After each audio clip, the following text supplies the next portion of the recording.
হে মনের সুখে চালাই গাড়ি গুনগুনাইয়া গাইছি গানি, হঠাৎ কইরা পুলিশ আইসা বলছে চাচা দাঁড়াই যান, অবৈধ গাড়ি নিয়া হাই রোডে আইসো কেন? বলছি আমি চালাই গাড়ি বাগার পাড়া খাজুরাই, আজকে আমি এই রোডেতে চলে যাইছি বেজুরা। বলছি আমি নতুন আইছি এই রোডেতে চালাই না, আতাউর পুলিশই বলে চাচাই জানো পালাই না।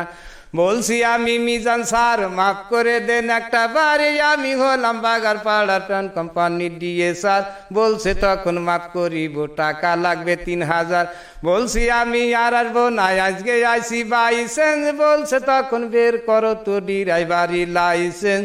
এই পুলিশ কি বোঝে না, এই গাড়ির কি কাগজ হয় না, বুঝারও বান করে কান বুঝতে কারো বাকি নাই। গাড়ির নামে মামলা দিবে আমারে দেখাইছে ভয়, বিষে বিষে না পাইয়া ডিলারকে করেছি ফোন। ডিলার সাহেব ফোন করিয়া পাঠাই দিল আর একজন নেতা গো, তার কোনো কথা তারা নাকি মানবে না। স্বরাষ্ট্রমন্ত্রী আসিলেও গাড়ি নাকি ছাড়বে না। আরে আতাউরে ঝাড়ি বেশি চুপচাপ আছে মিজান স্যার, ভাব দেখিয়া মনে হয় রাষ্ট্রপতি সমান পাওয়ার।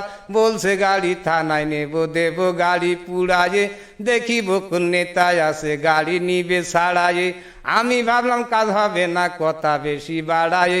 বলছি আমি বাড়ি যাব, বাড়ি যাওয়ার কি রাস্তা, উপায় একটা বের করে দেন করে দেব ব্যবস্থা। সত্য একটা ঘটনা সবার সামনে করলাম প্রকাশ। বলছে তখন ডিলার রে টাকা করিতে বিকাশ। বলছি আমি নাম্বার দেন আমারে, কয় চুপ করেন। নাম্বার একটা দিয়া বলে 2600 টাকা মারেন। টাকা কি আর গাটি আছে, টাকা দেবে ডিলারে। মনে মনে চিন্তা করি কি বিপদ আল্লাহ রে। সন্ধ্যার পরে ছাড়লো গাড়ি, গাড়িতে তো আলো নেই আগের মতো চোখের জ্যোতি, তাও তো বেশি ভালো নেই। কি কষ্টে যে আইসি বাড়ি আল্লাহ মাবুদ সেই জানে। হে গরিবের এই দুঃখের কথা এই দুনিয়ায় কে শোনে? জনগণের বন্ধু পুলিশ এই কথাটা মিশা না, কিছু কিছু পুলিশ আছে তাদের কাছে হাসা না।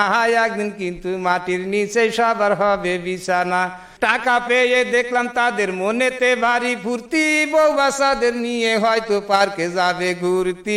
একটা কথা স্মরণ রেখো একদিন হবে মূর্তি, আজরাইলের হাতে থেকে রিহাই কেহই পাবো না। টাকা করি নিয়ে কেহই কবরেতে যাব না, আজকে থেকে তওবা করো হারাম টাকা খাবো না। কিয়ামতের মাঠে আল্লাহ যেদিন করিবে বিচার, সেই দিন আমি দেখাই দেব ওই যে আল্লাহ মিজান স্যার।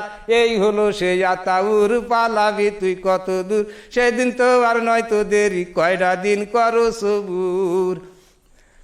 গাড়ি এটা হচ্ছে যে গাড়ি ধরিয়েছিল হাইওয়ে পুলিশ, তারপর আপনার খুব খারাপ লেগেছিল এটা? হ্যাঁ হ্যাঁ, খুব খারাপ। মানে 2600 টাকা জরিমানা দিয়েছিলাম। তারপরে রাত্রিবেলা আমার গাড়ি ছেড়েছে, আলো নেই। আমি যে কি কষ্টে বাড়ি বুঝতে পারছি, এটা দুঃখের জায়গা থেকে। আপনি একজন বিদ্রোহী কবিও বটে।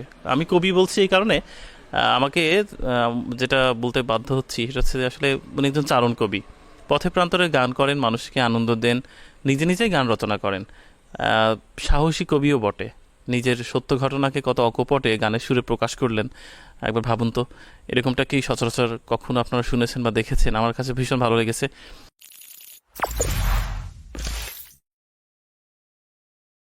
হে